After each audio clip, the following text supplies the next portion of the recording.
Hi everyone. I hope you are all doing well and enjoying a great spirit. I also hope you're having a wonderful time in Valencia, such a beautiful city. I am speaking to you from Monte, Colombia, and I send my warmest greetings to all of you. Today, I talk about how we estimate student motivation for learning scientific computing by adopting the Monte Carlo method. My name is Isaac Caicedo Castro, and my colleagues are Osvaldo Vélez and Ruby Castro. Let's get started. This is me. I am full professor in the Department of System Engineering at the University of Córdoba in Colombia. I hold a PhD in informatics from the University of Grenoble Alpes and another PhD in System and Computer Engineering from the National University of Colombia. This is Osvaldo Vélez Glanz. He is also a full professor of System Engineering at the same university where I work. He received a PhD in Software Engineering Systems and Languages from the Polytechnic University of Madrid. And this is Ruby Castro Puche. She is a full professor in the Department of Social Science at the University of Córdoba in Colombia. She received a master's degree in education from La Salle University in Colombia. So today, I'll begin by introducing our research problem and its context. Then, I'll explain how we collected and pre-processed the dataset. After that, I'll describe how we identify the functional relationship among variables. I'll then explain how we calculated the probability of each motivation level and how we reduce the dimensionality of the input space or the independent variable space for visualization purposes. Next, I present and analyze the results of our research. Finally, I conclude the discussion and outline some direction for further research. All right, let me introduce our study. Motivation is a key factor in attaining success throughout the college learning experience. Therefore, our aim is to investigate student motivation for learning scientific computing, a subject that poses significant challenges for students in the Department of System Engineering at the University of Córdoba. The course, though the courses where this subject is taught include numerical methods, linear programming, nonlinear programming, simulation, and machine learning, which is offered as an optional course. So, what is scientific computing after all? According to his well-known book, it is essentially a synonym for numerical analysis. It involves the design and analysis of algorithms used to solve mathematical problems in science and engineering. Once again, I want to emphasize that learning scientific computing is challenging. This has motivated research aimed at predicting which students are at risk of failing scientific computing courses whose foundation lies in mathematics, computer programming skills, and scientific understanding. Thus, previous research has also examined the factors that influence success in learning mathematics at a basic education level, in higher education, at a doctoral levels, and even in relation to encouragement and satisfaction in learning algebra courses at a Colombian university. To the best of our knowledge, no prior research has specifically investigated motivation for learning scientific computing. Our research problem, therefore, is to find a function that estimates the motivation level of the I student to learn scientific computing based on the factors that influence motivations. Imagine a ladder. The bottom represents the lowest level of motivation, and it has 10 steps leading up to the highest level. Here G is the prediction function mentioned earlier, while xi and yi represent the independent and dependent variables, respectively. K represents to a specific motivation level, therefore, its domain is the set of natural numbers from 1 to 10. Once we determine G, the prediction function, our goal is to calculate the probability that the student reach a particular level of motivation for learning scientific computing. To achieve this, we use Monte Carlo method. To determine G, we collected a data set to identify regular patterns between independent and dependent variables. To this end, we surveyed 117 students enrolled in the scientific computer courses in 2024, specifically in numerical methods and nonlinear programming courses. We selected 15 independent variables from the initial set of 27 factors that we assume influence student motivation. The target variable, or independent variable, is the motivation level, which ranges from 1 to 10. The selection was based on the results of the F test. As a result, we selected independent variables such as the extent to which the student has enjoyed the course, the extent to which the student will recommend the course to peers, the extent to which the student perceives the university as having up-to-date equipment, the extent to which the student has encouraged to study with classmates. You can find the full list of independent variables considered in our study in the article. On the other hand, we did not select factors such as the student's average grade in previous mathematics courses, the extent to which the student considers imperative to study the course, the extent to which the student considers it imperative to study mathematics courses, and the extent to which the student believes it is wrong not to study the course. Regarding the mathematical notation, we represent the independent variables for the ith student as a d-dimensional vector xi, where the j component corresponds to the j input variable associated with a specific factor. Since there are 15 variables, the vector has 15 components, meaning the independent variable space is 15-dimensional.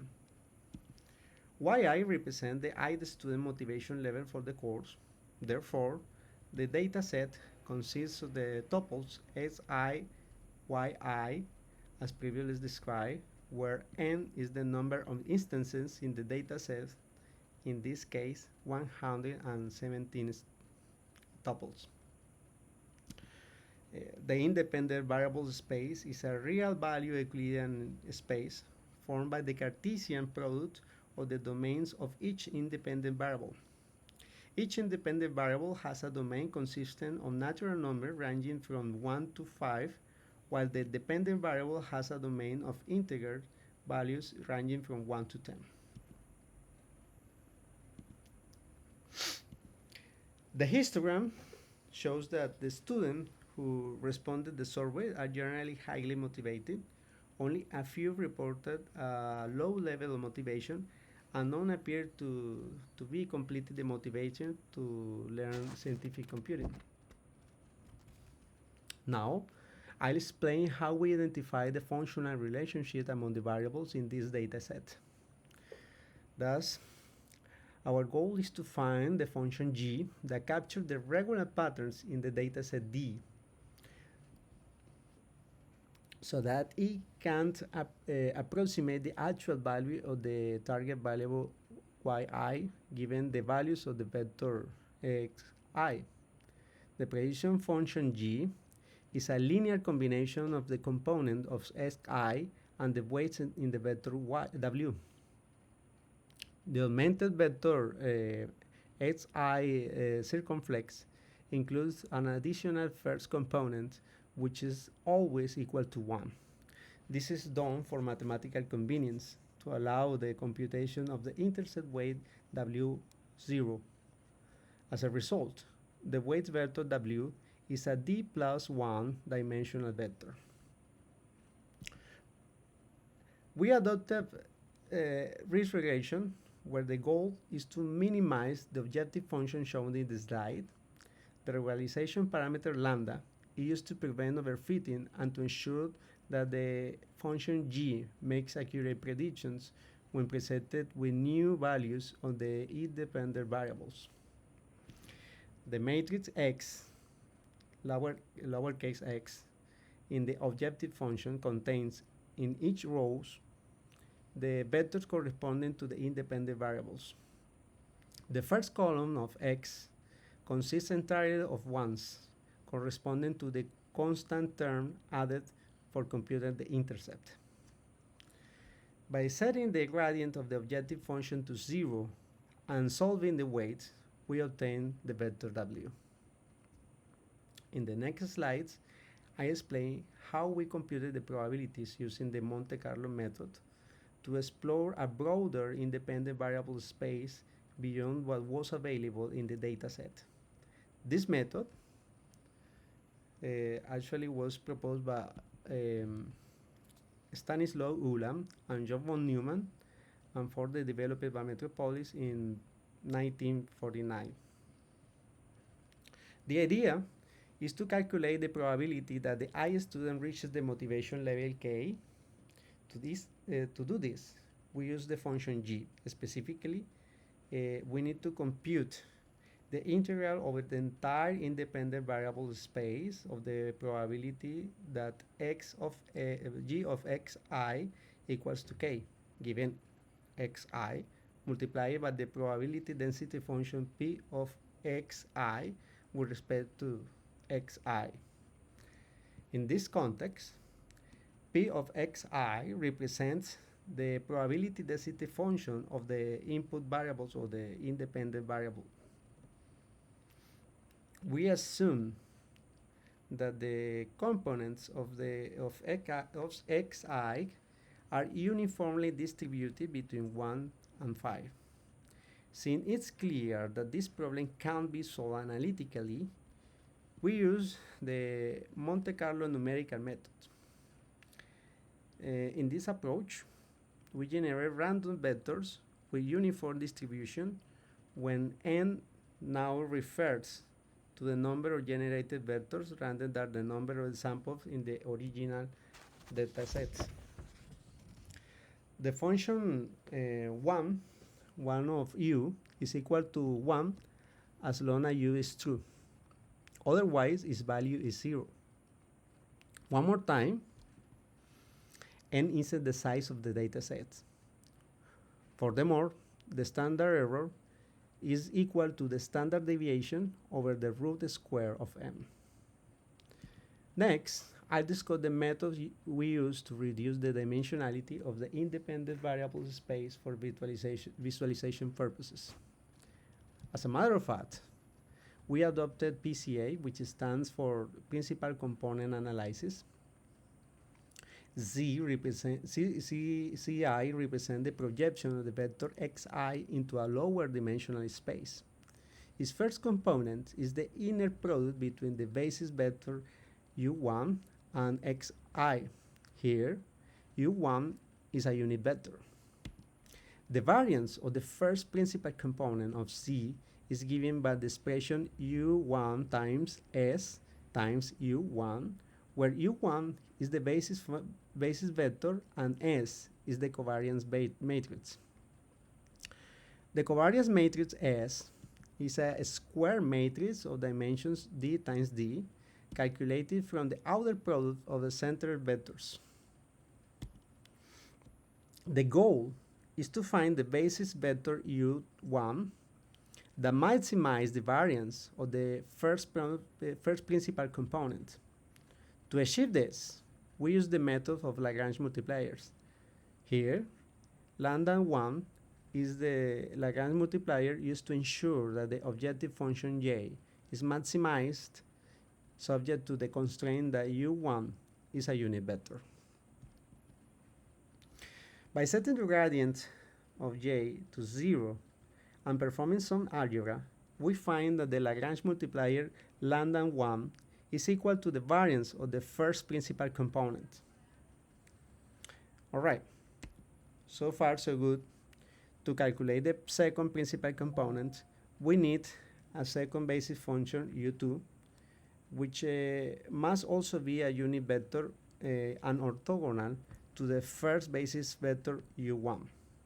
As before, the variance of the second principal component is given by u2 times s times u2. This time, the optimization problem includes an additional constraint that u1 and u2 are orthogonal. Here, alpha and lambda 2 are Lagrange multipliers. The result is that the variance of the second principal component is equal to lambda 2. In general, we compute all the basis vectors uj to estimate the principal components. Then we select the top D principal components, where D is the lowercase d is less than uppercase D, the original number of dimensions. The final result is the vector zi, which represent xi in the lower dimensional space. Rho represents the retained variance where D components are selected. In our case, we only need 2 components for visualization purposes. Well, it's time to discover the results. So from the regression method, we obtain the prediction function g, and the highest weights are associated with the third and fourth independent variables, indicating that course satisfaction and enjoyment are the most influential factors motivating students to learn scientific computing. The 13 independent variables has a slightly negative influence on student motivation. This suggests that the students who perceive math courses are more useful for their careers tend to be less motivated to learn scientific computing. A possible explanation is that these students are primarily driven to achieve high grades in scientific computing courses, even if they see acquiring mathematical knowledge and merit graduation requirements. Alternatively, they may be more motivated because scientific computing allows them to solve mathematical problems using algorithms such as numerical methods or heuristics rather than analytical techniques covered in traditional math courses. We adopt tenfold cross-validation and the elbow rule to determine the regularization parameter, ensuring we prevent overfitting. The resultant coefficient of determination is 0.37, which outperformed using the mean as a predictor. Additionally, the root mean square error is 1.62. Well, you can see the chart, the elbow rule. According to the Monte Carlo method, the most probably motivation level based on the regression function is approximately 5. Specifically, the estimated range is between 4.19 and 4.91 with 95% confidence. We rounded the output of the function g to the nearest even number. Meanwhile, the chart illustrates how the standard error decreases as n increases, demonstrating that the method converges to the solution.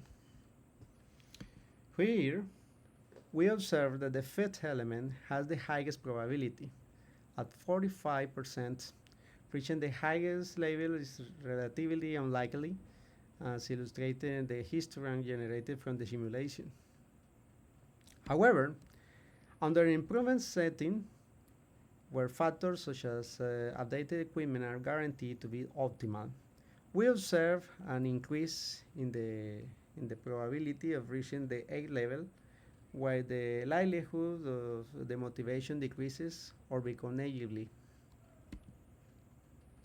Therefore, we assume that the independent variables related to controllable factors are distributed within the range, within the higher range of values from 3 to 5, while the variables corresponding to the uncontrollable factors remain in the original range. This histogram shows a notable improvement in the simulating student motivation. In this setting, the most probable motivation level is approximately 8 within the interval of 7.641 to 7.643 with 95% confidence. Once again, we run the outputs to the function g, and you can clearly see the convergence to the solution in the chart. So with 2 dimensions, 55.43% of the variance is retained, while using all the principal components preserve the complete variance. This contrasts with other domains with fewer principal components may retain 100% of the variance, often due to higher noise levels in the variance. Applying the relation to this new lower dimensional representation of the independent variables yielded a coefficient of determination of 0.33 and a root mean square error of 1.67. We again use tenfold cross validation along the elbow rule to select the regularization parameter, as you can see in the slide. The most probable level lies between 3 and 4, specifically within the interval 3.83 to 3.84 at 95% confidence. Once again, we use rounded outcomes. Shown in the chart, the method demonstrates clear convergence. In fact, the probability of achieving any level from the second to the sixth is nearly the same. You can see here also in the histogram. Finally, in the 2-dimensional representation, we observe that the student positioned toward the right side of the chart tend to have a higher level of motivation, while the second principal component appears to have little to no influence on motivation levels. Now I'd like to share some conclusions from this discussion and outline direction for future research. Well, we found that engineering students enrolled in scientific computer courses at the University of Córdoba exhibit a moderate level of motivation. They suggest that these students find it challenging to grasp the concepts, foundations, and methods taught in these courses.